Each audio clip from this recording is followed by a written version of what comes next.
Olá pessoal, como que vocês estão? Estão bem? Olha, no vídeo de hoje nós vamos falar sobre a grande dinâmica da vida a dois. Da vida de um casal, ou namoro, ou uma vida conjugal, casamento. Vocês sabiam que pesquisas recentes feitas em cartórios revelaram que dos casamentos que são feitos, 75% terminam em divórcio? Ou seja, para 10 casamentos, apenas 2 ou 3 têm a probabilidade de darem certo, de se manterem. A gente sabe que os motivos que levam a casais se separarem são variados, vão de motivos, desde motivos financeiros a motivos até estéticos.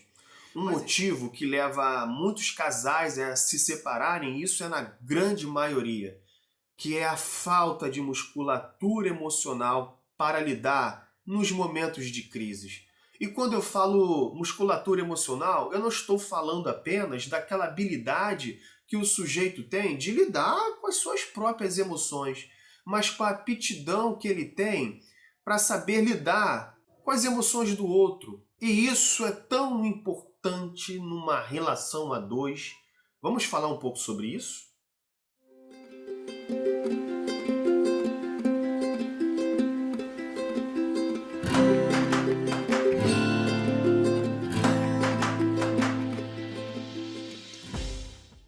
Bom, uma cena que é muito comum nas relações.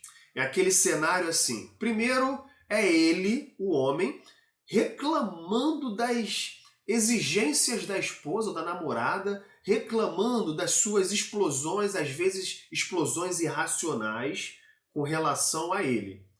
E por outro lado, é ela reclamando da indiferença dele. Indiferença às coisas que ela pede ou indiferença até às coisas que ela diz. E a gente percebe que às vezes as discussões geram em torno de algum evento, alguma toalha que deixou à toa, ou a falta da pontualidade, ou esquecimento de alguma data, enfim.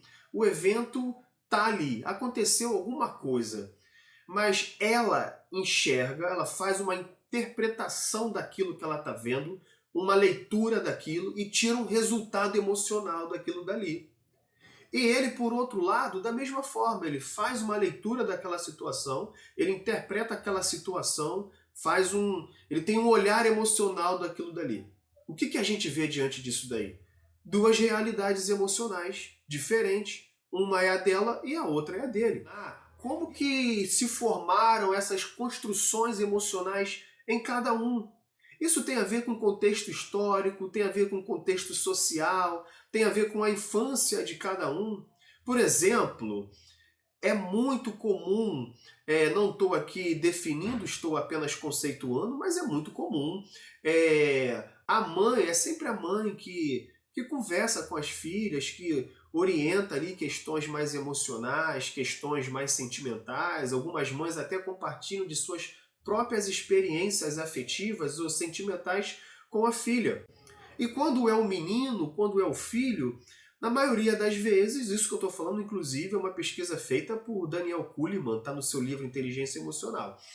E quando é um menino, é mais o pai que está ali orientando, que dá uma palavra, mas na maioria das vezes, a orientação do pai é mais assim, olha, supera isso, ultrapassa isso, olha, não dá muita ideia para isso não. Isso eu estou falando na infância.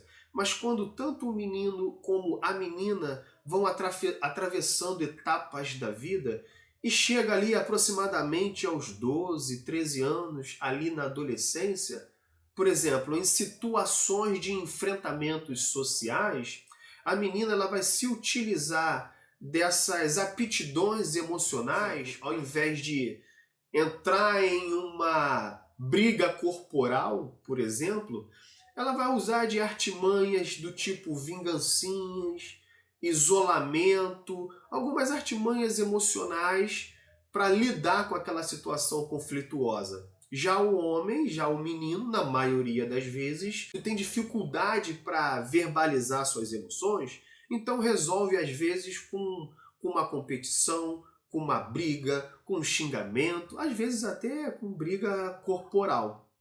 E isso acaba sendo arrastado para a fase adulta.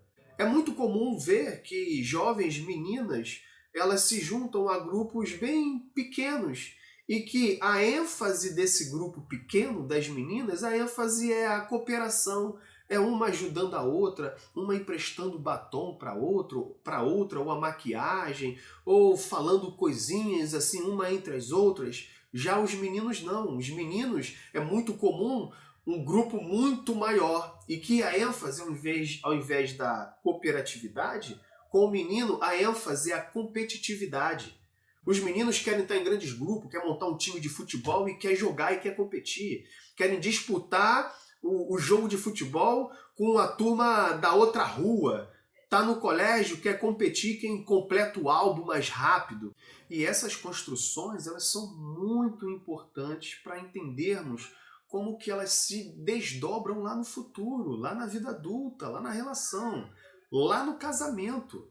Para a menina, a grande crise é quando, por exemplo, o namorado ou o marido lhe diz assim, ó, quer saber? Eu não quero mais saber de você. Porque para a menina ou para a mulher agora casada, a dor sentimental é o abandono.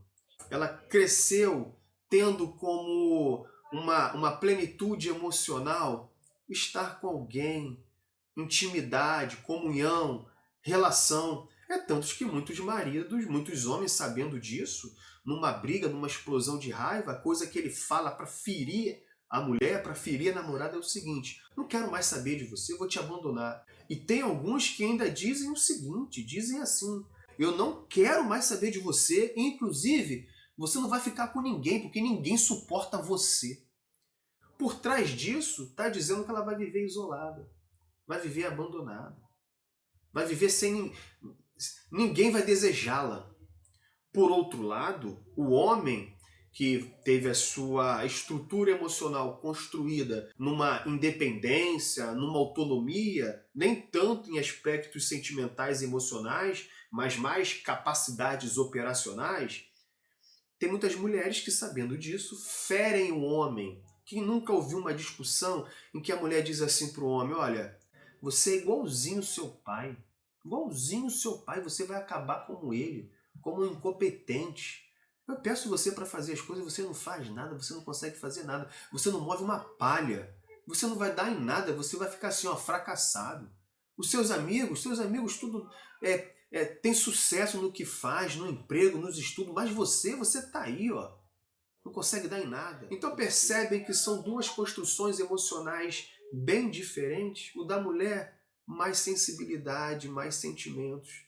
E do homem, mais competitividade. Eu vou passar agora duas orientações para você lidar em situações de crises relacionais e a maneira mais saudável e equilibrada de você reagir emocionalmente. Primeiramente, vamos partir do pressuposto que é essencial ao casal, um como o outro, terem a liberdade de se queixarem. Terem a liberdade de se queixarem ou fazer reclamação daquilo que está lhe incomodando. Claro, e lembrando de que quando eu falo queixas, eu estou tratando daquela queixa saudável, não queixa destrutiva. E qual é a diferença das duas? A queixa saudável é aquela queixa em que se faz, é aquele ataque direcionado à situação, direcionado ao evento, não a queixa direcionada ao caráter do cônjuge. Quer ver um exemplo? Digamos que um casal tem uma filha e eles vão para o cinema. E lá na fila do cinema, prestes a entrar para assistir o filme, o marido diz assim: ó, eu vou ali comprar um refrigerante e já estou voltando. Aí a esposa: ó, vai rapidinho que já vai começar o filme. E ele vai. E ela está ali esperando e de repente ele demora e já está quase começando o filme e ele está demorando. Aí ele vem, chegou atrasado. Aí ele fala assim: olha, meu amor, poxa, me desculpa, você não imagina, achei um amigo da infância ali, a gente não se vê há tanto tempo, ele começou a conversar comigo rapidinho, mas vamos lá que dá tempo ainda. Aí ela fala assim: não, tudo bem, tudo bem. Você me deu uma boa oportunidade para falar para sua filha, para falar para ela o quão irresponsável e egoísta você é. Percebem, irmãos, que a queixa dela não foi direcionado ao fato, mas direcionou diretamente a ele? Ela, de uma certa forma, excedeu os limites. Ela ali, por um lapso de raiva, ataca não a situação, mas ataca o caráter dele. E seja lá quem for, seja o homem ou seja a mulher, quando recebe um tipo de queixa destrutiva como essa, ele acaba tendo uma reação defensiva. E que na maioria das vezes a reação defensiva, quando não é agressiva, quando não gera mais briga, acaba gerando um tipo de isolamento, um tipo de desprezo, que a longo prazo isso vai beirar o divórcio. Então, a primeira dica, a primeira orientação que eu dou é isso. Diante de uma situação desconfortável, diante de alguma problemática, alguma situação, quer se queixar, quer falar, quer discutir sobre a situação, discuta o evento. Faça crítica do evento. Não ataque diretamente o caráter do seu cônjuge. Bom, a segunda dica, ela tem mais a ver com um aspecto mais comportamental, que é não despreze de maneira alguma o que seu companheiro ou que sua companheira está falando. Não despreze a crítica que ela está fazendo, o que ele está fazendo. Por mais absurda talvez que pareça para você. Porque o desprezo, ele é um tipo de postura que gera emoções altamente destrutivas. O desprezo, ele potencializa a ira. Quem talvez já experimentou aquela coisa de você estar falando com uma pessoa, a pessoa vira as costas para você, despreza para você. O que vem dentro de você quando a pessoa vira as costas? E quando eu falo de desprezo, às vezes é um desprezo comportamental, é no olhar, é aquele sorrisinho de escárnio. Sabe, que no momento da briga, ao invés de você ouvir o outro, você ouvir a sua esposa, entender o que ela está falando, você dá aquela risadinha irônica, ou você, por exemplo, você tem um olhar para ela meio de superioridade, ela está falando com você com toda a simplicidade, ela está abrindo o coração e você está com aquele olhar de superioridade. Você está, de uma certa forma, olhando com nojo do que ela está falando. Ela está falando, ou ele está falando, e você está assim, ó, tratando com nojo. Existe uma expressão facial que é tão perigosa, porque ela expressa desprezo também. Na maioria das vezes, essa expressão ela é assim.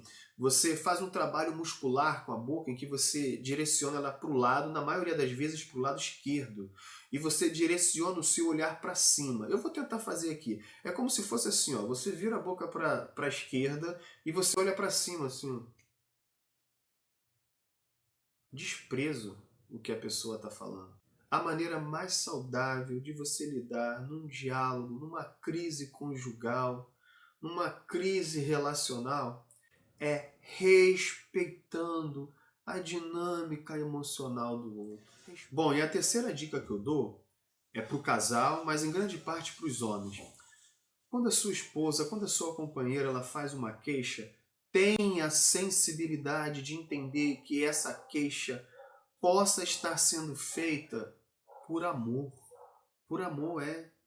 Muitas das vezes a crítica ou a queixa que ela está fazendo, ou um convite para você para conversar de uma forma, é uma estratégia que ela encontrou para tentar ajudar a manter a relação. Não entenda, às vezes, ou não considere que talvez uma expressão sentimental dela, ou uma raiva, ou uma insatisfação, significa ataque. Não. Reações emotivas nem sempre são ataques. Às vezes é necessária essa sensibilidade do homem de entender que as emoções femininas são sinalizadores daquilo que ela está sentindo. Sentir é diferente de reagir. E aqui eu aproveito para dizer o seguinte também: homens, não abrevie a discussão dando soluções práticas, porque às vezes a necessidade da sua companheira é de que você venha ouvi-la. Ela precisa perceber em você que há em você empatia naquilo que ela está dizendo. Você precisa ouvir, ter a maturidade, ter a sensibilidade e a flexibilidade, sim, de ouvir o que ela está falando. Porque quando a sua esposa ou a sua companheira vê que você está ouvindo e está tendo empatia ao que ela está falando, ela se sente respeitada. E quando uma mulher se sente respeitada, ela se acalma. Eu poderia dar aqui muitas dicas, eu vou gravar novos vídeos falando sobre relações, mas essas são dicas essenciais para que, em momentos de crise, você reaja de uma maneira emocionalmente mais equilibrada. Bom, essas são as 3 dicas. Quer se queixar? Quer fazer uma crítica? Faça da situação, faça uma queixa do fato. Não direcione a sua queixa ao caráter do seu companheiro ou da sua companheira. Segunda dica, não despreze aquilo que ele está falando. Não despreze aquilo que ela está falando. E terceiro ponto, não interprete todas as reações emotivas do seu companheiro ou da sua companheira como um ataque, porque isso pode ser atitudes de amor e uma busca para um cuidado da relação de vocês. Bom, se você gostou desse vídeo, aproveita agora, dá um like aí, se inscreve, marca aí no sininho, ou vai ali no compartilhar, compartilha nas suas redes sociais. Talvez alguns amigos, alguns casais que vocês conheçam carecem de ouvir uma palavra como essa. Então aproveita, curte, se inscreve e compartilha. E até o próximo vídeo.